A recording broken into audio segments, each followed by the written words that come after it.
What's up guys, welcome back to another video. Hope you're doing well today and welcome to the MXC Steez facility. This is a track created by Carlo aka MX Clip, and if anybody knows anything about Carlo, he's a man that is all about visuals. Usually he's not too involved in the track making side of things. I think this is his second ever track release.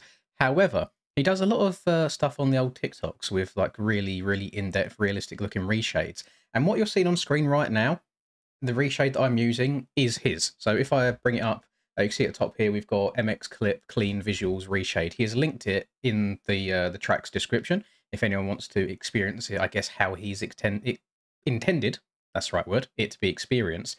And it looks really high quality. Like the textures look absolutely insane. The level of detail on it is actually nuts.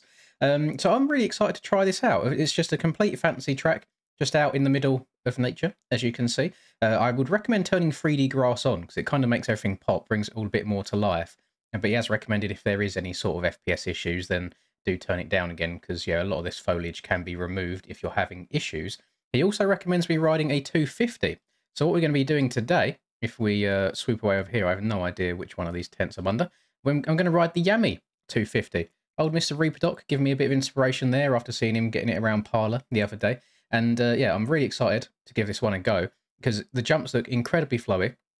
And if it's anything like his first track that he released, then there's going to be a lot of steez involved as well. So without further ado, let's go spin some laps. For all of you passionate gamers, you can now get 20% off all G Fuel products worldwide by using code LINS at checkout. And for any of you motorheads looking for some new drip or apparel, use code MXPR_LINS15 fxrracing.eu to get 15% off. All links and codes are in the description down below. Enjoy the video and drop a cheeky little like and subscribe. Is it odd that this is a 2024 Yamaha that we don't have 23 or 24 dynos, or are they exactly the same and I'm just uncultured and uneducated?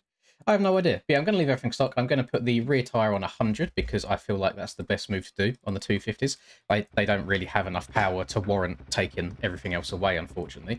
So map on, speed on, standings on. And looking at the map, it's just quite a bit like 180, big jump, 180, big jump, 180, big jump. So it should be some pretty good fun. That is an incredibly bright lens flare. I've not woken up recently. Cool, I've not been long awake. So that's a little bright on the old eyeballs. We'll see how she goes. I'm just going to re-enter the track here. It looks like this is the direction it goes, just based off the jump in front of me. And this should be some very good fun. So I've watched a couple of clips on the old TikTok of Mr. MX Clip. I'll actually, if I remember, I hope I remember, I'll link his TikTok in the description of this video so you can go and have a look. He has a lot of clips that are based on like realistic shaders, really. And some of them do look really cool. And there's stuff that, for things like this, I would quite enjoy running.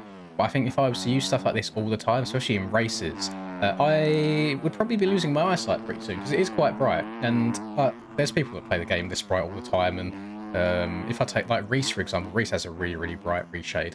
And anytime I go in Discord and I'm watching him, I'm like, oh my god, I have to turn my screen brightness down. This is insane. So yeah, not for me over the long run, but for stuff like this, for screenshots and for edits and things like that, this probably looks very cool. And I don't know how, because he kind of just came out of the blue with this his first track that he released as well. But like texturing wise, everything, he's a very talented man. Like it looks really good. I'm not sure what his like software of choices for building tracks. It gives me a little bit of a Daylon leveler type vibe with just how smooth the jump transitions are, but I could be completely wrong with that. It'd be nice for him to let me know down below. But that's just happened twice to me already, where the back end doesn't come back round. Is the Yami, what's the word I'm looking for? Is the Yami? It's not gyro, is it? It might be gyro. Is the Yami gyro a bit different to some of the other bikes I've ridden, some 250s in the past? And I've not had that issue with the bike coming back round straight, unless it's just where I'm so used to 450s these days. To give you a little bit of an update, actually. Oh, he's got another one of these like little wall ridey type jumps. I liked that on his previous track as well. Yeah, to give you a little bit of an update on what we're looking like for today, I'm going to be live streaming. So Wednesday, if you're seeing this today, the video comes out. It's just done it. Hang on a second, it's just done it again. Let me just watch to see what's going on here. So we take off, whip comes out.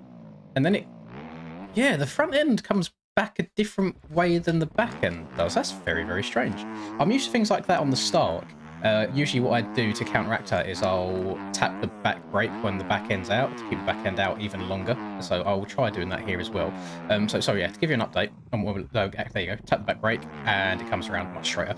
To give you an update on where we're at tonight, there is the Odin Championship. If not everyone's familiar with it, I've done a wet race at Agada the other week, which is part of the same series. They've decided to scrap the GP side of things and turn it into like an AMA series as well. So every Wednesday we're going to be doing the previous week's AMA track, I think, which usually wouldn't entertain me at all because people have now grinded a track for almost a week.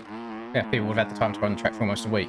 What I'm going to do is use it as basically like reps, essentially, of getting time in on a 250. Now, I think my weapon of choice might be the Husky, because still in Finn's DMs asking what he usually rides. Haven't managed to swindle a suspension just yet, but he says he rides the Husky, so I'm going to try the Husky out, see how she goes, and I'm not expecting anything crazy. I've not been grinding the 250 at all. This is just going to be like my first proper practice on it, so I don't expect to go and win. There's very, very fast 250 riders at the moment. Steiner is right up there. Sam is very, very quick on a 250 as well. We've got people like Yoku Simalainen, Pompakasu. There's a whole bunch of others as well, like Neon. God, there's one more. Like Steiner. Did I say Steiner already? I'm not sure. Dimitri, Brovi. Some very fast 250 riders that might be doing it. I've not checked the sign-up list just yet, but I imagine it will be quite a good turnout considering like the track that it's on. So it'll just be all testing for me. We'll see how suspension works on the bikes. We'll see like gearing and things like that, and we'll see how it goes. Because essentially, if you haven't heard me mention yet, I don't know when Nations exactly is going to be, but my best chance of qualifying for the Great Britain team this year at Nations is by riding a 250. I tried earlier in the year to see if I could swindle Mr. Cam, to see if I could get him to drop down to do 250s for it, because I still do genuinely believe if he's on a 250 for Great Britain, he will probably win that class for us.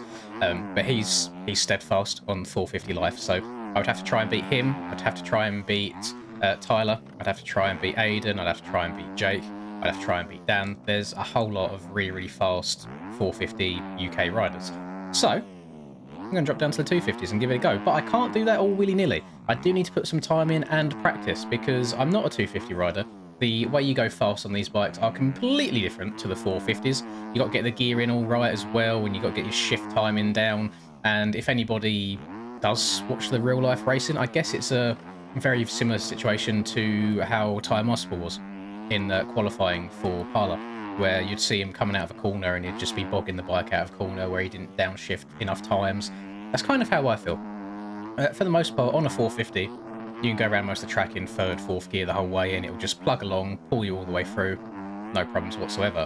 However, on the 250, I always find that the really weird point of the gearing doesn't seem to matter what drivetrain settings I use. Between third and fourth gear is always a bit of a grey area.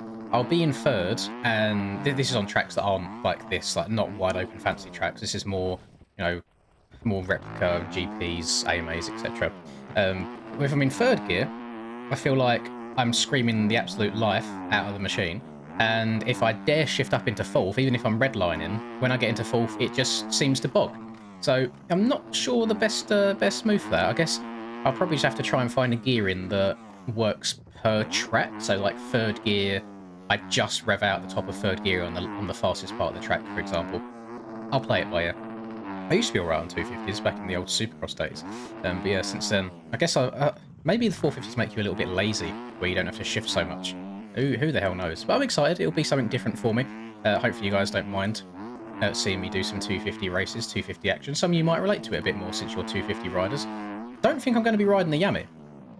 I didn't see Reaper having these problems at all with the back end not coming back round in whip, so it was probably a skill issue on my behalf. But yeah, it doesn't seem to be going the way that I want it to go in the air. Unfortunately, corners it actually feels quite nice, and overall speed-wise, it does feel a little bit on the slow side. I reckon the Austrian bikes are probably faster, so you know your KTM, your Husky, your Gas, but it's not terrible. It's really not. I think it sounds like it's one of the best sounding 250s in the entire class. Might even see if I can steal its sound replacement audio file, whatever you want to call it, and try and put it on any other bike. But yeah, I'm going to try the Husky. I'm going to try it out, see how it goes. and all we can do is go from there. And hopefully it goes okay. I mean, worst case scenario, we haven't even got dates yet of when Nations is going to be, by the way. So this is all very, very early planning. If I don't get to qualify for Team Great Britain, then what I will be doing is hopping in the booth with Narvo, and it'll be like a Paul Malian / JT kind of vibe, where you've got a European person in there and a US person in there, and I think that would be quite cool. I feel like we'd bounce off of each other very, very nicely, and it should be a fun stream overall. I did ask if I can stream it myself as well, and I think what we agreed on is Narvo will stream it on Twitch and I would stream it on YouTube. So whichever platform you prefer, you then have access to both ends of it, which I think is very, very cool as well. And in a lovely little segue, speaking of cool, track's very, very nice and flowy. Like, it's not a difficult track by any means, so if you're not particularly amazing at the game, I know there's some people that are newer to the games, they're a bit scared to spend a little bit of money to invest in some tracks when they might not be able to get around it very well. I don't think you're going pardon me, breakfast. I don't think you're going to have an issue on this track whatsoever. Unless you're like me and your skill issue is trying to get the damn back wheel to come back in line with your front wheel when you land in a whip. It should be a-okay. It's very, very fast. It's got normal soft soil traction, so very grippy as well. And I think he's made a very, very good call in recommending the 250. Because if I was on a 450 round here, I think I would just be flat landing everything. Not saying the jumps aren't scaled well, because that's just incorrect, but the recommendation of 250 is a good one. It makes you feel like you're on the limit a bit more, because you are having to try and get as much speed out of the bike as humanly possible. And again, visually, cannot understate this, it looks really, really good. Let me turn reshade off. Oh my god, look how much darker it is. I always forget how like moody and like just dim this game looks without any sort of reshade going on. But he's made a very, very nice reshade. I'll turn it back on in the air. Yo, yeet. There we go. Oh, it's just, that's 9-day difference. That is insane. So very, very, very well, job well done, really, to Carlo. And yeah, again, I'll try and link his clips down below if you're interested in any of his other work. And hopefully this isn't the last we see from him. It does look like he takes his time with the tracks. He doesn't rush them and just try banging them out all the time. I only just noticed there's some cool like tyre tracks in between those jump faces, so the machinery's been in there, done its work, and I feel like he's paid attention to every single little detail. And one thing that is the most impressive to me is the off track. It's just the combination of where it goes from dirt to grass, and it looks very natural. It doesn't look like there's no like straight line where it cuts from grass to dirt. It looks like the grass is just growing naturally in certain places, and even bits like this where it goes from lighter dirt to darker dirt. I had no idea. Like, I'd actually love to see the mask for the textures around here. No idea how many layers are involved in this, because it's probably something like silly, like 3, and that's it. And he's just very, very good with Photoshop or GIMP, whatever it is, when it comes to his textures. But for me, this would take many, many layers and far too many hours. So I'm glad there's people out there, much more talented than I, that take the time and effort to bring us some very fun and creative tracks. And it's nice getting some fantasy stuff as well. I think a lot of tracks these days, if they're not full replicas, they're at least semi-replicas. So they're based on people's like local tracks and then change ever so slightly to work better with the game. So getting something that is completely custom and straight from his imagination, I think is quite cool. So if you've had the pleasure of playing this track yet, let me know your thoughts on it, or if you haven't, are you going to after watching this? I think it looks absolutely incredible, and it flows really, really nicely as well. Just seems to be one of them tracks. I've done, what, 5 laps now, and other than my stupid mistakes from crashing in whips, I don't think the track's made me crash at all. So it's one of the tracks you can just shut your brain off, spin some laps, maybe put some music on, have a good time. I can't do that right now, of course, otherwise YouTube will strike me down, and I quite like having my YouTube channel, so that is a no from me. But overall, really, really good stuff. And I'm surprised how long lap times are, because if you're looking at the map on the right, it doesn't look like the longest track in the world, but lap times are like just shy of the 2-minute mark, 150-ish. So yeah, go run some laps, have some fun, and go for some fat old whippertails. So thank you very much for watching, as always, and thank you very much, Carlo, for releasing this for us. And I hope you have a lovely rest of the day, whatever it is that you're up to, and I will catch you all in the next video. Peace. I'm sacrificing my life, I'm sacrificing my mind, I'm sacrificing my sanity, but most importantly, I'm sacrificing my time. Boy, I feel fine, I feel like I am a king. Honestly, I can't complain. Even with faith that's the size of a grain of some salt, I will still move a mountain and do what I want.